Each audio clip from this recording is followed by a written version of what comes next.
You're listening to In Network, Nordic's podcast series where we explore healthcare and technology with experts from around the globe. Hello and welcome to the In-Network podcast feature, Designing for Health. I'm Nordic's Chief Medical Officer, Dr. Craig Joseph. And I'm Nordic's Head of Thought Leadership, Dr. Jerome Pagani. We had the pleasure of chatting with C.T. Lin, the Chief Medical Information Officer at UCHealth and Professor of Medicine at University of Colorado School of Medicine. A practicing physician and informaticist for several decades, Dr. Lin's unique perspectives on clinician burnout and patient communication have led to standing room-only talks at healthcare conferences across the country. Known by some of his colleagues as the guy who ruined healthcare and a self-proclaimed chief complainer, Dr. Lin's illustrious career in healthcare is somewhat overshadowed by his innate ability to channel the one and only Weird Al Yankovic by creating healthcare-related song parodies with his trusty ukulele. In today's podcast, CT shares his points of view on how he applies aspects of mindfulness to his work, ways in which we can leverage patients' experience to make the experience better, why he's passionate about transparency and how he's operationalized this, the concept of a one-pager to communicate with peers, and lastly, a special musical treat that we'd rather not spoil for you. You'll just have to listen all the way through to hear what Dr. Lin has cooked up for this podcast. Now let's plug in. Well, thank you so much for joining us, CT. Are you ready to get into some excellent conversations regarding healthcare? Let's do it. CT, can you tell us a little bit about your background? Great. Yes. I'm an internal medicine physician, have been practicing for almost 30 years now. And I'm also the Chief Medical Information Officer at UCHealth in Colorado. I started my journey as chief complainer. In 1997, I wrote a 7-page screed about how terrible the computer systems we had at the time and how very little automation we had in our electronic health records. And at that time, hired me on as a 0.1 FTE because really 4 hours is kind of generous for the couple of committee meetings we'll ask you to attend. And I was the lone voice in the wilderness for electronic records going forward. And until more recently, we've installed the electronic health record with our Epic vendor. And I have a team of 20 fun physician informaticists who work with me to try to reduce the burden and improve quality of care. And are they all fun? Are they fun? Well, they're effective, and they represent their departments. And in fact, I love the fact that I have a couple of surgeons because we have surgeons who will say, this effing computer system's terrible, and don't send that primary care doctor, CT Lin. He doesn't know anything about what surgeons do. He doesn't know that we help people. We help people. And so I'm able to send my surgeon down there who says, I canceled my first robot surgery case because you apparently have a problem with the computer, and they can have a surgeon-to-surgeon conversation. I just love that. And so having a team actually makes us way more effective than just me in the pilot seat. So just wanted to ask about some of the mindfulness that you've been both talking about and writing about in both your work life and your personal life. Two areas that I thought were very interesting were your gratitude letter and failure resume. And wondering if you could, kind of talk about where you came up with these ideas. I acknowledge that you didn't come up with the ideas, but how you incorporating them into your kind of personal life and maybe at some point your professional life as well. Sure. So the fun part is that I'm widely known in my health system as the guy who ruined healthcare. Right. So, if you have a keyboard, CT is going to effing make us type on the keyboard. And so I actually do teach a communications workshop in favor of trying to improve physicians' lives and well-being. And I actually did have a colleague say, isn't it ironic that it's you here teaching this course? Because you're the guy who ruined it in the first place. So you're welcome, I said. And one of the tools that we teach in that workshop is the idea of gratitude. A, it's completely free, no cost. And B, it takes seconds to execute as a task or as a tool for both the giver's well-being as well as the recipient's well-being. So that's the surprising part, is that there's as much benefit that accrues to the person giving the gratitude as the person receiving the gratitude. And so that's just 5 seconds of 10 seconds of talking to your nurse, your medical assistant, and saying, really, that was a challenging interaction in there, and thanks for coming in and really helping with this particular task that made things better. And it takes nothing to do that, and yet people remember that for days afterwards, and it builds the relationship. You can take that to the next level by writing a gratitude letter. And in my readings, I read about this idea of a gratitude letter. Is there someone in your life who served as a mentor or a guide, or even just had a brief conversation that sort of changed the direction of where you were going? And have you ever said thank you to that person? There's probably many people who you could say that's the case. And so I recently did. I had a mentor who is not doing well and is in palliative care and wrote me a note saying, I just want to thank you for your partnership, and I'm going to be going into hospice and so forth. And I drove up there, wrote him this gratitude letter that I've taught many others to do. And so it kind of summarized our career together and how he changed the path of my life. And I wrote that and I read it to him. And there's not a dry eye in the house when you do that. And I felt very good about being able to tell him how he changed my life. And I think about it now that this is months ago. And so there are downstream benefits to, again, not only the recipient, but to the giver. And this in research studies seems to be sustained for months afterward. So that's a huge thing that, it's free. And do we do this? No, we should develop these habits. Yeah, I think that's something that we don't do that we should do. And that makes a lot of sense. Let's pivot just for a second, continuing on gratitude, though. When patients express gratitude back to their physicians via the patient portal, some EHRs are leveraging technology to suppress those. And it's a double-edged sword. I'd be interested in hearing your thoughts on whether that makes a lot of sense. I've been on both sides of this conversation. In the very beginning, I thought, why are you taking away the one thing that you look at your in basket and you get a thank you? Why would you suppress that? And at the same time, I do know that when you look at the statistics for my organization, that our message volume has more than tripled since the beginning of the pandemic. In 2019, we were receiving about 53,000 messages a month into our portal for our physicians, and it has ballooned to 182,000. That's more than 350% increase. And so how do we significantly address reducing this burden? One way would be to take non-necessary messages out. And you would think, well, no, we want those thank you messages. And at the same time, though, the way that these messages are routed are to the medical assistant pools. And so now you are doubling, tripling. How many ping pongs does this message go through? Thank you goes to the MA, who has to say, forward to the right doctor. And the doctor goes, delete, right? And so that's 2 actions for a THX from a patient. So that's 2 messages someone had to click, and can we suppress those automatically? And so that's what our EHR vendors trying to do to reduce at least the count. So I think now I've swung all the way over to saying, yeah, we probably should do that. At the same time, though, we really should accrue these in such a way that's not interruptive, that we can deliver it. And this is something we're asking our EHR vendor to do. Maybe can you summarize it weekly or daily, once a day, to say these 7 people said thank you? Yes, I can receive that once, but please don't send it to me onesie twosie all the time, for example.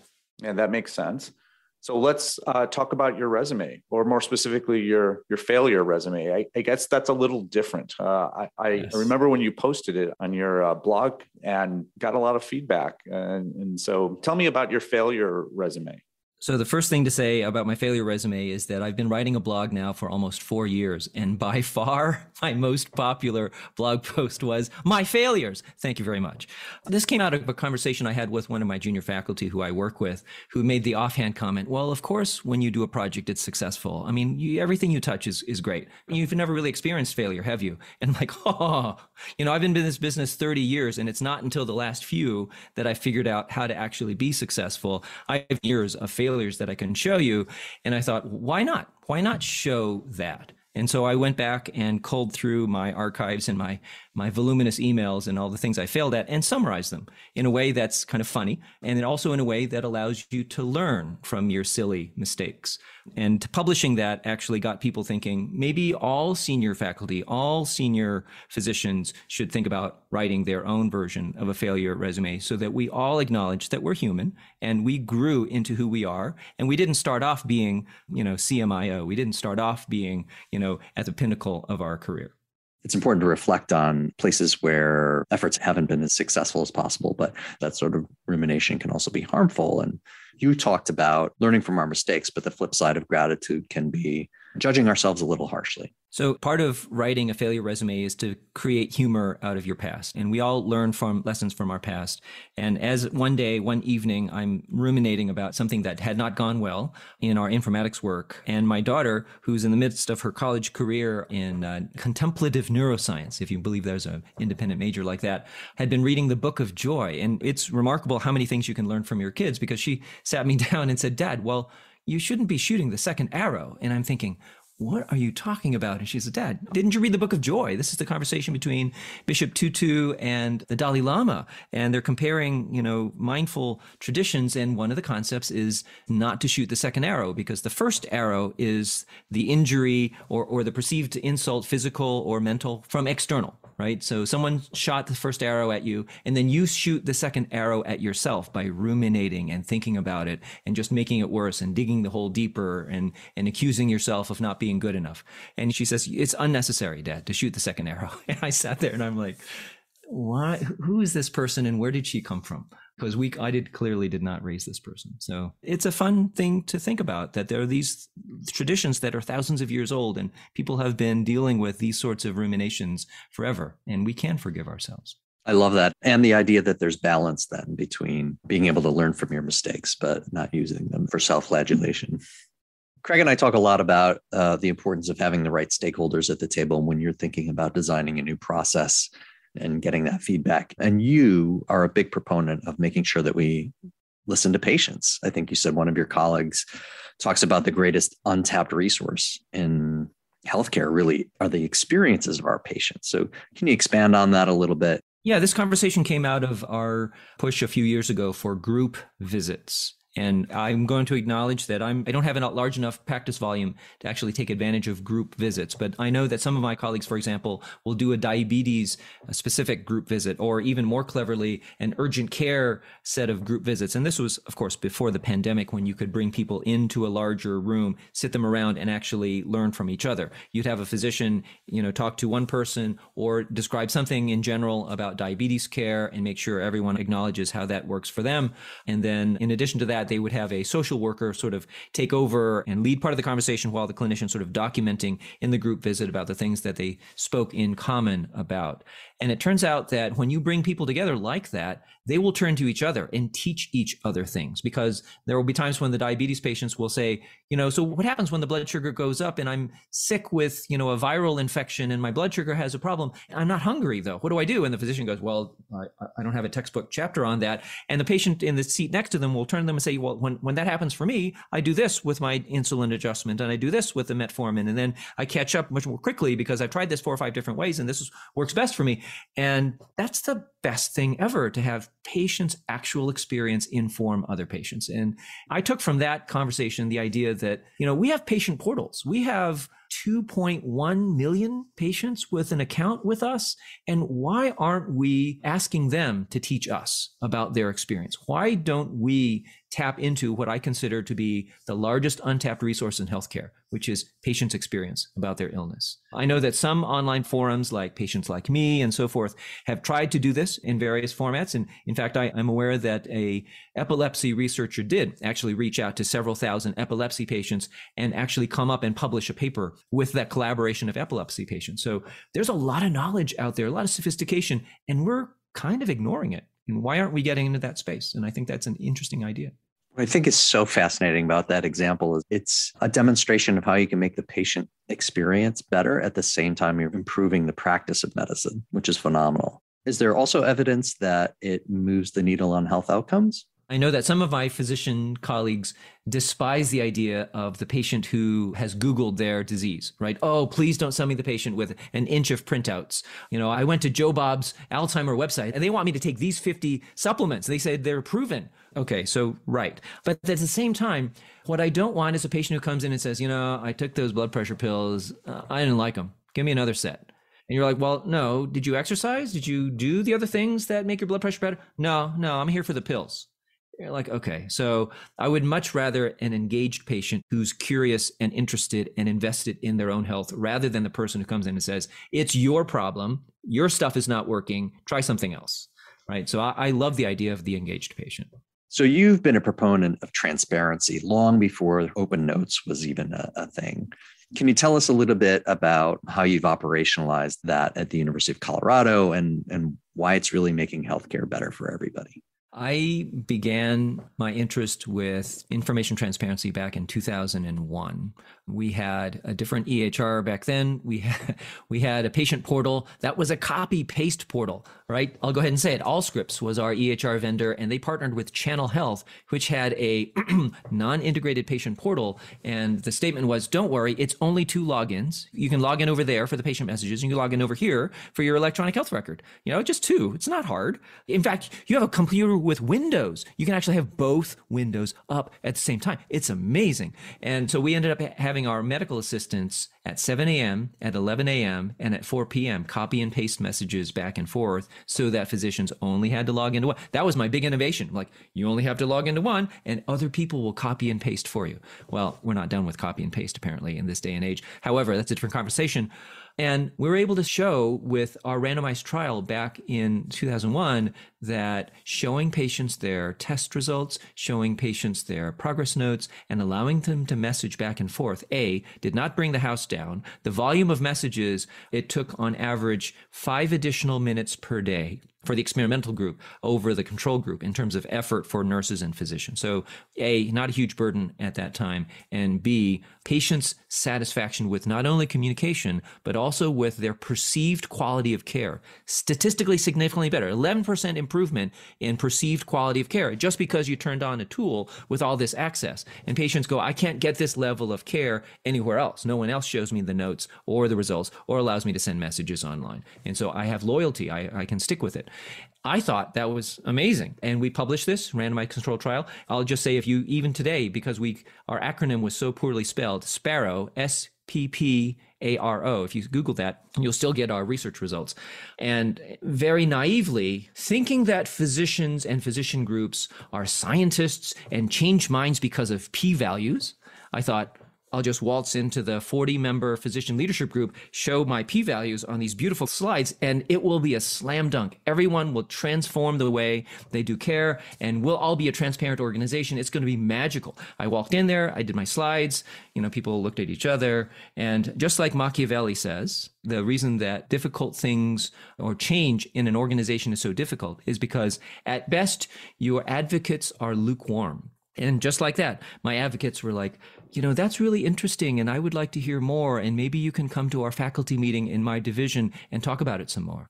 And then Machiavelli also says, and your detractors have all the passion in the world, because the next guy stands up and says, CT, where I trained, the medical record is a dangerous place. And patients have no reason to be in there. We talk about cancer. We talk about, the risk of deterioration. And these are notes for myself so that I can take excellent care of the patient. And it's not for the patient. Do you realize I have decades of experience that I would have to explain that I write in shorthand and now I have to write it in layman's terms? No, we're not doing this. We're not doing it. And so he sits down and the next guy goes, yeah, what Bob said. And then the next guy goes, yeah, I'm with Frank and Bob.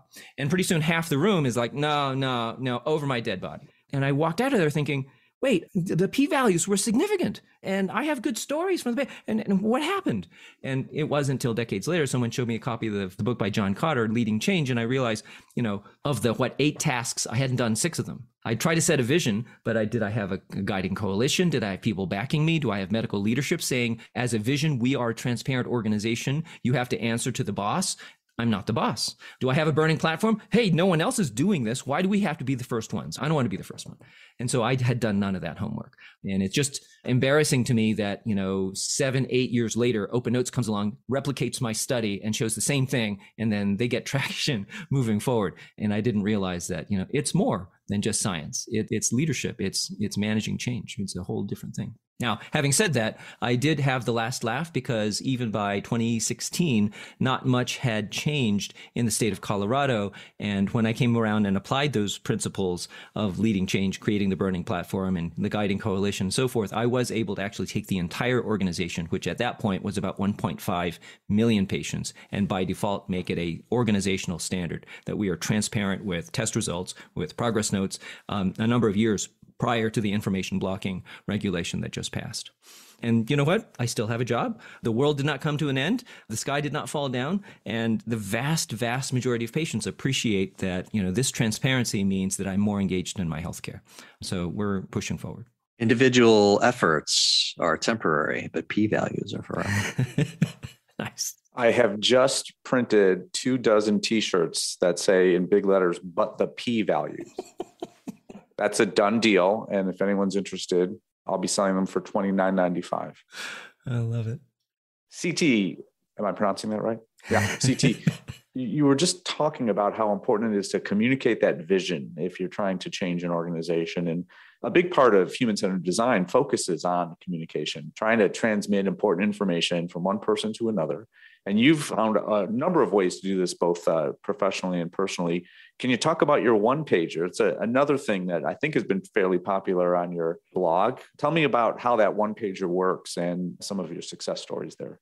I'll tell this as a counterexample because for my Open Notes project, I, as an internist, by gosh, I was going to anticipate everyone's possible argument against Open Notes. And so I wrote an FAQ that was 16 pages long, single space, and brilliantly argued, right? Here's all the reasons and the research behind why every one of your questions is nonsense. And yes, it is a theoretical risk, but it doesn't play out in real life. And I'm going to lay out all the arguments for it.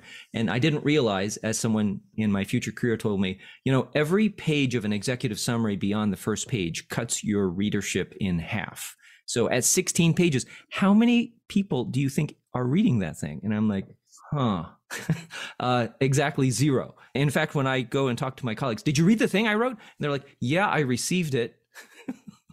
It's somewhere in the stacks. I was going to get to it. I don't know where I put it. So yes, we all know it goes in the circular file. And so I ended up, and I say this to my junior faculty colleagues now, is if you have an important change project that you're trying to get in front of people, you have one side of one piece of paper to do so. This is very similar to my resident when I was an intern would say, you have one side of a 3x5 card to write down everything salient about your patient on rounds. Because if it takes more than one side of a 3x5, you're being too verbose, right? And so similarly, just like with a newspaper, the phrase in newspaper lingo is above the fold, right? So is your news article going to be above the fold on the front page? And how can you communicate the most important things on one side of one piece of paper?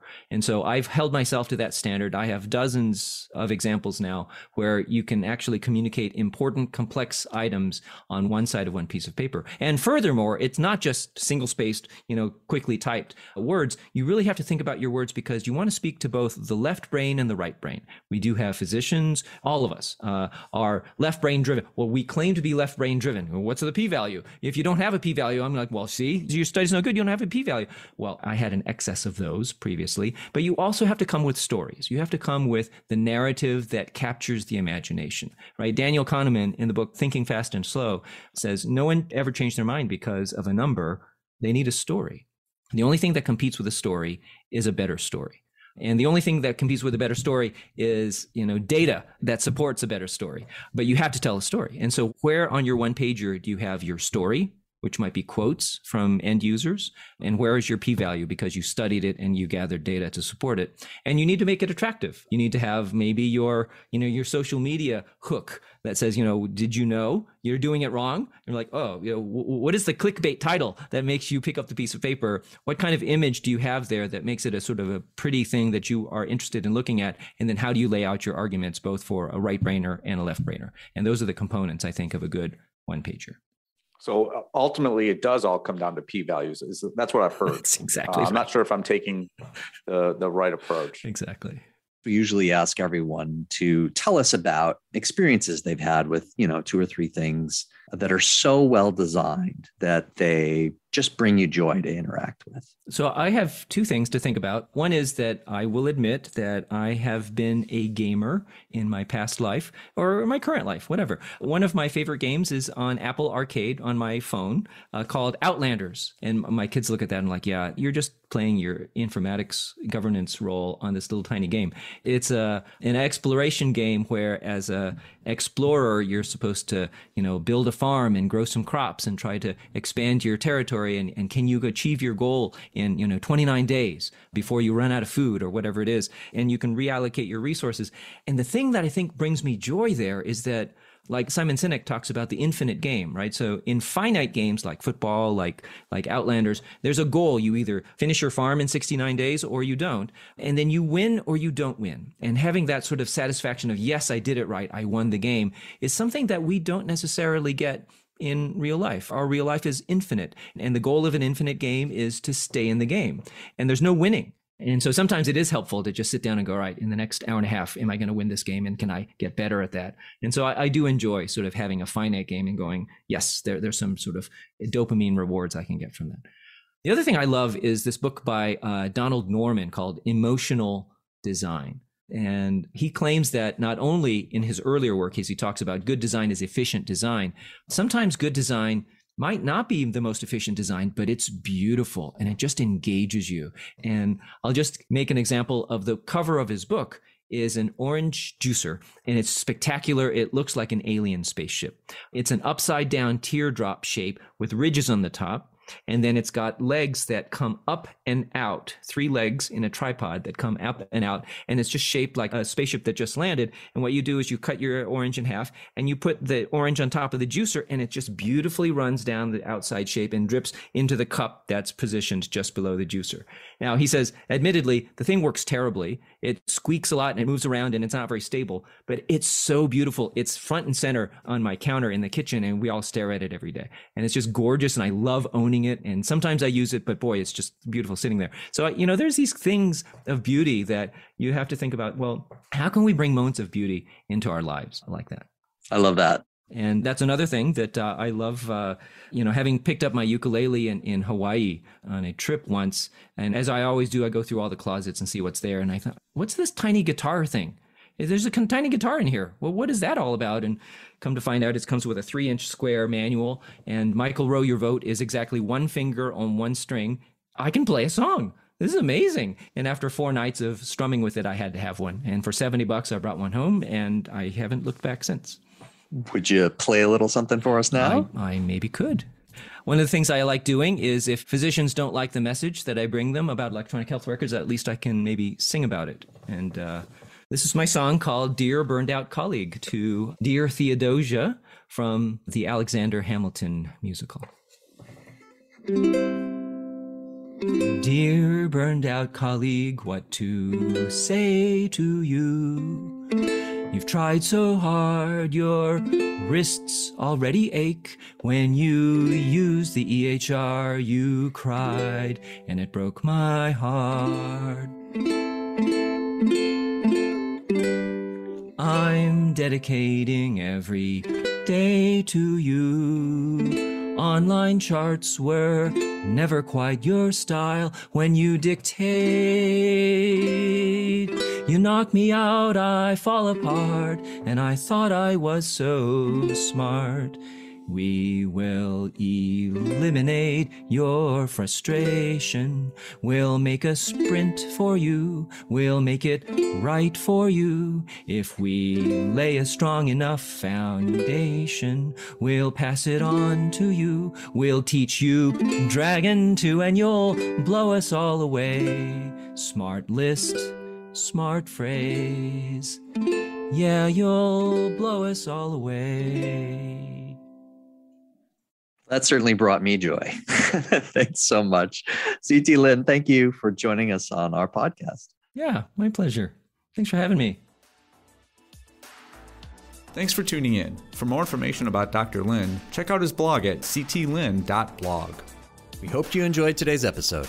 Check back for more episodes of Designing for Health wherever you listen to podcasts or on NordicGlobal.com. Till next time, we'll see you in network. If you enjoyed this episode, please leave us a 5-star rating and a review. This helps others find the podcast as well.